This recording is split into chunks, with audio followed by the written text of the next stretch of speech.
नाज़रीन, ये पाकिस्तान के फाउंडर कायद आज़म की भी आवाज़ निकाल लेते हैं, इंडियन के एक्टर सनी देओल, शाहरुख खान की भी आवाज़ निकाल लेते हैं। तो सबसे पहले तो हम इनसे कायद आज़म की आवाज़ सुनते हैं कि ये कायद आज़म की आवाज़ कब से और किस तरह इन्होंने सीखी और सुनी कब, और उनकी आवाज़ भी ये सुनाएंगे आपको। कायद आज़म जनाब मोहतरम का जब इवेंट आता है साल के अंदर, तो अक्सर उनकी वॉइस को सुनाया जाता है। वो कौम से अपील कर रहे होते हैं कि मुसलमान जमा हो जाएं आज़ादी के लिए, तो वो वॉइस तो हमें समझ नहीं पड़ती, लेकिन उनकी जो पुराने ज़माने स्पीकर होते थे उस ज़माने में उनकी आवाज़ ये थी,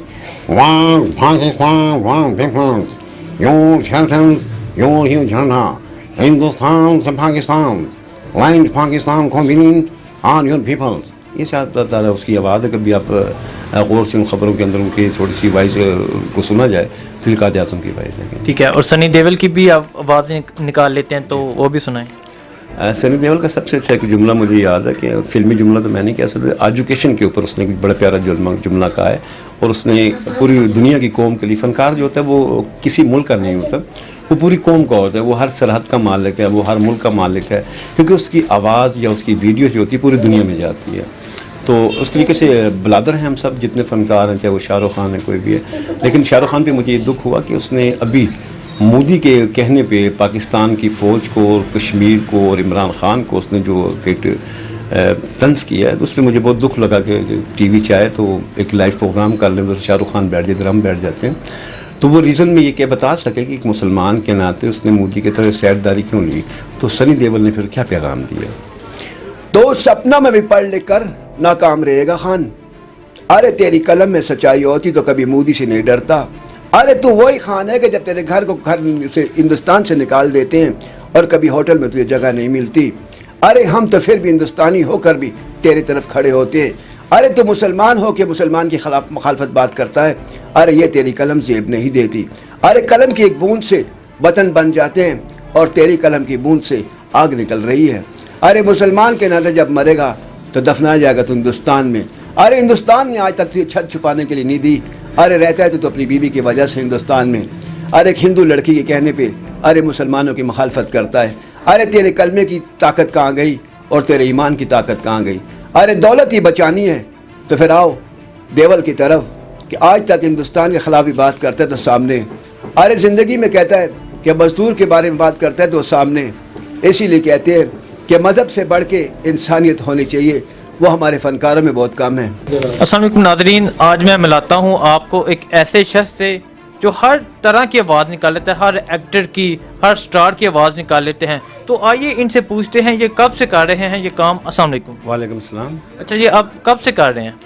ये सन 1986 से कर रहा हूँ मैं। जब मैं 18 साल का था तो पहली बार PTV पे मैंने ये आगाज़ किया था, पेशावर से ड्रामों से कहना से।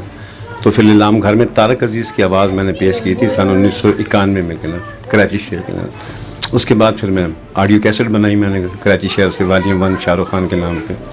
तो सन 1997 में मैंने बलूचिस्तान हमदर्द यूनिवर्सिटी से आगाज़ किया, और जिसका एंड है वो आर्मी चिनार मरी जो कॉलेज है आर्मी का, उस पर मैंने एंड किया कि 15-20 हज़ार स्कूलों में इस वॉइस को लेकर गया हूँ। और ज़्यादातर ये वॉइस जो है ये एजुकेशन पे कॉन्फिडेंस लेक्चर में काम आती है। मकसद है कि शख्सियात क्या है, स्टूडेंट ने पढ़ना है, उसमें अपना नाम कैसे तब्दील करना है, और उस नाम के रीज़न को लेकर तालीमी इदारों में गया उस आवाज़ को लेकर। तो टीवी की तरफ रुझान नहीं है कि इस आवाज़ को टीवी की तरफ लेके जाऊँ। ठीक है, तो किस तरह ये शौक़ पैदा हुआ? अब माशी हालात, जब जिस फैमिली में हम पैदा हुए थे वो पठान कल्चर फैमिली थी। जब हम लोगों के हालात देखते थे कि जब तक इंसान की पहचान ना हो तो उस इंसान का मकाम नहीं है। ठीक, मकाम दौलत तो नहीं पैदा करती, मकाम पैदा करती है आपकी सोच और आपकी लगन। उस लगन ने बहुत कुछ दिया मुझे कहना। ठीक है, तो आपने सबसे पहले किस एक्टर या किस स्टार की आवाज़ निकालना शुरू की? तारक अजीज़ की कहना। तो ज़रा अपने नाज़रीन को सुनाइएगा। देखती हुई आंखों सुनते हुए कानों, आपको रक्षी तारिक का सलाम पहुंची। रब्बी बाबरकत नाम से दिलों के भेद जानता है। शाहरुख भाई आप तो आवाज़ बना लेते हैं, क्यों ना ऐसा करते कि हम जब नहीं होंगे तो ये सीट आप संभाल लें। खुशी होती है कि जब आप हमारी आवाज़ को बनाते हैं। ये पाकिस्तान के 4 या 5 लोग ही बना चुके हैं ये आवाज़। मोइन अख्तर साहब हैं, उमर शरीफ साहब हैं और फारूक कैसर साहब, जो पाकिस्तान में सिर्फ वाइज मैजिक बनाते हैं। चौथा नाम आपका भी आ गया। ठीक है, और कोई आवाज़ जो बहुत फेमस हो? और وہ میتاب کی ہے کہ نا اے جڑو ارے لگن نہیں پیدا ہوتی, ارے جب لگن نہیں پیدا ہوگی تو بڑا آدمی کیسے بنے گا, ارے بڑے بننے کے لیے محنت کرنی پڑتی ہے, ارے وائی سے کچھ نہیں ملا تو شوق اور نام سے ضرور ملا, ارے آج لاکھوں لوگ پہچانتے ہیں, لاکھوں لوگ راستوں میں گزرتے ہیں, ارے انسانیت میں پہچان بنتی ہے اور اس پہچان سے بہت سی چیزیں مشکل حل ہو جاتی ہے کہ آپ کے لیے ایک بڑا آدمی کھڑا ہوتا ہے, آپ جس راستے سے چلتے ہیں لوگ آپ کی تعریف کرتے ہیں اور لوگ آپ کو ایکسکیوز می کر کے کہ چائے پیئے, تو انسان کا ایک نام بنتا ہے. جیسے آج آپ کے پاس یہ نام ہے نیا پاکستان, تو آپ نے بھی ایک نام پیدا کیا ہے. ٹھیک ہے, تو یہ کس طرح یہ شوق پیدا ہوا, کس طرح آواز نکالنا سیکھتے ہیں, کیا بتائیں گے آپ؟ آواز سیکھنے کے لیے یہ سب سے بڑی چیز ہے کہ آپ کے ذہن میں دو ٹارگٹ ہوگی. جیسے کہ ہم یونیورسٹی اور کالج میں پڑھتے ہیں تو ہمارا ٹارگٹ ہے کہ ہم ڈاکٹر یا انجینئر یا کچھ چیز کو چیف کرنا ہے, تو آپ کو اس کو پریکٹیکل کرنا پڑتا ہے. تو پریکٹیکل یہ کہ ایک آواز کو بنانے کے لیے آپ کو 10 سال چاہیے, وہ بند کمرہ چاہیے, پھر آپ وائس دیوال سے ماریں گے, پھر آپ کا کان جب تک پروفنگ نہیں دیتا آپ اپنے گلے سے کسی آڈینس کے سامنے نہیں نکال سکتے تھے. ٹھیک ہے, تو کسی نے آپ کی آواز کو سپورٹ کیا ہو؟ سپورٹ حکومت نے مشرف نے کیا. اس کے بعد مجھے مشرف کے ایک جنرل تھے آزاد کشمیر کے سابقہ صدر, جو جنرل صاحب مشرف کے مشیر تھے کہ نا سر, انہوں نے مجھے سپورٹ کیا کہ انہوں نے مجھے پاکستان کشمیر یوتھ کونسل بنا کے دی, اور حریت کانفرنس کو افلیشن بھی مجھے مقصد کہ آل پارٹی حریت کانفرنس ہے, میر عمر فاروق ہیں, ان کے ساتھ میری افلیشنس ہے کہ نا مقصد ہے کہ وہ جو بھی اسلام آباد میں دھرنا یا واکس کریں تو اس میں سب سے بڑی جو ہے کنفیڈریشن وہ میری ہوگی. اس میں اسٹوڈنٹس ہوں گے, میں ہوں گا, مشال کے ساتھ میرا بڑا عرصہ لنک رہا ہے کہ نا. تو آج جتنا بھی کشمیر کے بڑے بڑے لوگ کام کرتے ہیں اسلام آباد کے اندر, تو سب سے پہلی کال گورنمنٹ کی ہو یا انٹر منسٹری کی ہو, کسی کی بھی پہلی کال میرے پاس آتی ہے. ٹھیک ہے, تو سننے میں آیا کہ آپ اسکولوں میں بھی یہ کام کرتے ہیں, اسکولوں میں بھی بچوں کو انٹرٹین کرتے ہیں, تو اسکولوں میں کس طرح کون سی آوازیں نکالتے ہیں؟ اسکولوں میں کارٹونس کی ہیں, جانورس کی ہیں, ٹیچرس کی ہیں, اداکاروں کی ہیں. اسکول کے اندر ہم صرف یہ ریزن دیتے ہیں کہ جو مقصد ہے کہ ہماری 14-15 بکس ہیں, ہم اس بکس کو بہترین طریقے سے اسٹڈی کریں. تو آج میں شاہ رخ خان پاکستانی شاہ رخ خان بن کے آیا, تو اسٹوڈنٹ میرے برابر کھڑا ہو کے ڈاکٹر, انجینئر اور ایک اچھا سولجر بن سکتا ہے. کیونکہ آج یہ جو ملک کے اندر ہم دیکھتے ہیں چھوٹے بچوں کا ریپ ہو رہا ہے اور مشکلات ہو رہی ہے, جو پیرنٹس سے جب گھر سے جاتا ہے بچہ رو رہا ہوتا ہے, تو اس کو مسکراہٹ پیدا کرنے کے لیے میں کلاسوں میں جاتا ہوں. اور پہلا پاکستانیوں کے لاکھوں کلاسوں کے اندر سے میں نے وزٹ کیا کہ جہاں والدین نہیں جا سکتے, اور ٹیچر کی چیئر سے بیٹھ کے میں نے اس بچے کو 10 منٹ 15 منٹ پیریڈ دینا ہے. جیسے کہ ہم سائنس پہ یا ٹیکنالوجی پہ آپ پیریڈ دیتے ہیں تو ویسے پیریڈ ہوتا ہے میرا. کیا لوگ آپ کو شاہ رخ خان کے نام سے بلاتے ہیں, تو شاہ رخ خان کی آواز نکال کے دکھائیں. ارے بابو جی نے کہا تھا کہ زندگی بنانی ہے تو اپنے آپ کو پوچھنا ہوگا. ہم نے بابو جی سے پوچھا کہ زندگی میں ہم کیسے اپنے آپ کو پوچھیں. ہمارے بابو جی کہتے تھے کہ جب بڑے ہو جاؤ گے, ارے دنیا کی طرف سوچ رکھنا تو نام پیدا ہوگا. ارے دنیا کی طرف سوچ رکھی تو نام پیدا ہو گیا. اس نام کی وجہ سے آج آپ نے میک لگا دیا اور دنیا کے سامنے لانے کا فیصلہ کیا. اور میں سب سے پہلے اور پاکستان چینل کا شکریہ ادا کرتا ہوں کہ جس نے یہ موقع سمجھا اور مجھے سامنے لانے کا سوچا انہوں نے. تو یہ آپ لوگوں کی, نوجوانوں کی ایک نئی کوشش ہے, اور مجھے اس کوشش میں حصہ لینا مجھے فخر ہے میرے لیے. ٹھیک ہے, تو کوئی اور آواز اگر سنانا چاہیں؟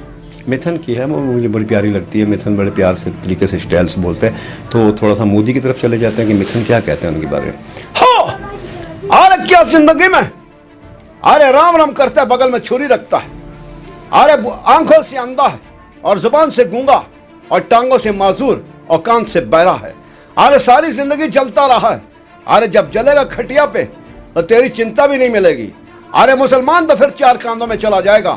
ہندوستان میں اتنی بات کرتا مودی کے خلاف تو پوری دنیا میرے پیچھے نکل آتی. ارے پاکستان نے پناہ دی, اب مودی کے خلاف تو بات کرنا میرا حق بنتا ہے. ارے 80 لاکھ لوگوں کو اس نے زنجیروں کے ساتھ باندھ دیا, ارے عزتوں کو بیمان کیا اور چھوٹے چھوٹے بچوں کو ریپ کیا. اور آج ہندوستان نے کرفیو لگا کر ثابت کر دیا کہ وہ انسانیت کا دشمن اور مسلمانوں کا دشمن ہے. اس لیے مذہب کو دور رکھ کے میں بھی حصہ لیتا ہوں مسلمانوں کے ساتھ آواز اٹھانے کا. ٹھیک ہے, اور کوئی سیاسی لیڈر کی آواز نکالتے ہو آپ کسی؟ پہلے کسی زمانے میں نے غلام اسحاق خان کی آواز بنائی تھی, وہ بڑی پیاری اسپیچ کرتے ہوتے تھے. بسم اللہ الرحمن الرحیم. میں صدر پاکستان غلام اسحاق خان ہوں. تمام پاکستانی سے گزارش کرتا ہوں کہ عمران خان کا ہاتھ مضبوط کرو, اس ریلی میں 30 منٹ کے لیے حصہ لو, اور اسی سے ہمارا آزاد کشمیر بھی اور جموں کشمیر بھی آزاد ہوگا, تو پاکستان کا پرچم بلند ہوگا. اور آپ سنا کہ جنرل ضیاء الحق کی بھی آواز نکالتے ہیں, تو وہ بھی ضرور سنائیے. بسم اللہ الرحمن الرحیم. میں نے پاکستان اسلامی جمہوریت میں صرف 90 دن کی مارشل استعمال کی, لیکن پاکستان کی عوام کے ساتھ مجھے 11 साल गुजारने पड़ गए। पाकिस्तान में ऐसा ना किया जाता तो पाकिस्तान की कौम और पाकिस्तान अपने कदमों पे नहीं खड़ा होता। ठीक है, और बच्चों को किस तरह इंटरटेन करते हैं वो ज़रा कार्टून की आवाज़ें, दूसरी आवाज़ें वो भी ज़रूर सुनाइएगा। बच्चों की एक बड़ी मशहूर पोइम्स है कि जो मैं अक्सर करता हूँ लड़कियों के लिए, कि जो मकसद नौजवान लड़कियाँ हैं तो जब इनका कोई दुपट्टा गिर जाए तो उनके वालिदैन इनको कैसे डांटते हैं। एक छोटी बच्ची अपने पापा को बताती है, पापा मैंने ना पालिश लगा के ना सुर्खी लगा के चूड़ियाँ पहन के गली में सामने खड़ी होगी, सामने कुत्ते खड़े थे, कुत्ते ने होकर दुपट्टा गिर गया, पापा को बताया, पापा ने मुझे मारा। मैंने कहा पापा मुझे क्यों मारा? पापा कहते इतनी बड़ी लड़की हो गई तुम दुपट्टा गिराया। मैंने कहा पापा दुपट्टा कुत्ते ने गिराया। पापा कहते कुत्ते को नहीं मारते, लड़की को मारते हैं। ठीक है, और टीचर की आवाज़ निकाल देते हैं। अक्सर स्कूलों के अंदर बच्चों को टीचर को तंग करते हैं, टीचर फिर गुस्से में कहती क्या सुना हालत है माँ बाप में इतना मस्तियाँ करते हो। ठीक है नाज़रीन, ये देखें इनमें कैसा टैलेंट है, हर तरह की आवाज़ निकाल लेते हैं, टीचर की, बच्चों की, एक्टर्स की, स्टार की। तो ये टैलेंट इन्होंने आज से कोई 30 साल पहले से ये काम कर रहे हैं और इन्हें प्रमोट नहीं किया गया। नाज़रीन, ये पाकिस्तान के फाउंडर कायद आज़म की भी आवाज़ निकाल लेते हैं, इंडियन के एक्टर सनी देओल, शाहरुख खान की भी आवाज़ निकाल लेते हैं। तो सबसे पहले तो हम इनसे कायद आज़म की आवाज़ सुनते हैं कि ये कायद आज़म की आवाज़ कब से और किस तरह इन्होंने सीखी और सुनी कब, और उनकी आवाज़ भी ये सुनाएंगे आपको। कायद आज़म जनाब मोहतरम का जब इवेंट आता है साल के अंदर तो अक्सर उनकी वॉइस को सुनाया जाता है। वो कौम से अपील कर रहे होते हैं कि मुसलमान जमा हो जाएं आज़ादी के लिए, तो वो वॉइस तो हमें समझ नहीं पड़ती, लेकिन उनकी जो पुराने ज़माने में स्पीकर होते थे उस ज़माने में उनकी आवाज़ ये थी, One Pakistan, one people, your shelters, your huge झंडा, हिंदुस्तान से Pakistan, land Pakistan convenient on your people। ये शायद बता रहा उसकी आवाज़ है। कभी आप गौर से उन खबरों के अंदर उनकी थोड़ी सी वॉइस को सुना जाए तो ये कायद आज़म की वॉइस है। ठीक है, और सनी देओल की भी आप आवाज़ निकाल लेते हैं तो वो भी सुनाएं। सनी देओल का सबसे अच्छा एक जुमला मुझे याद है कि फिल्मी जुमला तो मैं नहीं कह सकता, एजुकेशन के ऊपर उसने एक बड़ा प्यारा जुमला कहा है और उसने पूरी दुनिया की कौम के लिए, फनकार जो होता है वो किसी मुल्क का नहीं होता, वो पूरी कौम का होता है, वो हर सरहद का मालिक है, वो हर मुल्क का मालिक है, क्योंकि उसकी आवाज़ या उसकी वीडियो जो होती है पूरी दुनिया में जाती है। तो उस तरीके से बलादर हैं हम सब जितने फ़नकार हैं, चाहे वो शाहरुख खान है कोई भी है। लेकिन शाहरुख खान पे मुझे ये दुख हुआ कि उसने अभी मोदी के कहने पे पाकिस्तान की फ़ौज को और कश्मीर को और इमरान ख़ान को उसने जो तंज किया है, तो उस पर मुझे बहुत दुख लगा कि टीवी चाहे तो एक लाइव प्रोग्राम कर लें, तो शाहरुख खान बैठ जाते, हम बैठ जाते हैं। तो वो रीज़न में ये क्या बता सके कि एक मुसलमान के नाते उसने मोदी की तरह सैरदारी क्यों ली, तो सनी देओल ने फिर क्या पैगाम दिया। तो सपना में भी पढ़ लिख कर नाकाम रहेगा खान, अरे तेरी कलम में सच्चाई होती तो कभी मोदी से नहीं डरता। अरे तू वही खान है कि जब तेरे घर से हिंदुस्तान से निकाल देते हैं और कभी होटल में तुझे जगह नहीं मिलती। अरे हम तो फिर भी हिंदुस्तानी होकर भी तेरी तरफ खड़े होते हैं। अरे तू मुसलमान हो कि मुसलमान के खिलाफ मुखालफत बात करता है। अरे ये तेरी कलम जेब नहीं देती। अरे कलम की एक बूंद से वतन बन जाते हैं और तेरी कलम की बूंद से आग निकल रही है। अरे मुसलमान के नाते जब मरेगा तो दफनाया जाएगा तो हिंदुस्तान में। अरे हिंदुस्तान ने आज तक तुझे छत छुपाने के लिए नहीं दी। अरे रहता है तो अपनी बीवी की वजह से हिंदुस्तान में। अरे एक हिंदू लड़की के कहने पे अरे मुसलमानों की मुखालफत करता है। अरे तेरे कलमे की ताकत कहाँ गई और तेरे ईमान की ताकत कहाँ गई। अरे दौलत ही बचानी है तो फिर आओ देवल की तरफ कि आज तक हिंदुस्तान के ख़िलाफ़ भी बात करता है तो सामने। अरे ज़िंदगी में कहता है कि मज़दूर के बारे में बात करता है तो सामने। इसीलिए कहते हैं कि मज़हब से बढ़ के इंसानियत होनी चाहिए, वो हमारे फ़नकारों में बहुत कम है। ठीक है, तो नाजरीन हम इसी तरह की कोई और स्टोरी लेके आएंगे, कोई और टैलेंट लेके आएंगे। अगर आपको किसी का मालूम है, किसी का पता है तो वो हमसे रब्ता करें और हम उसको प्रमोट करेंगे। शुक्रिया।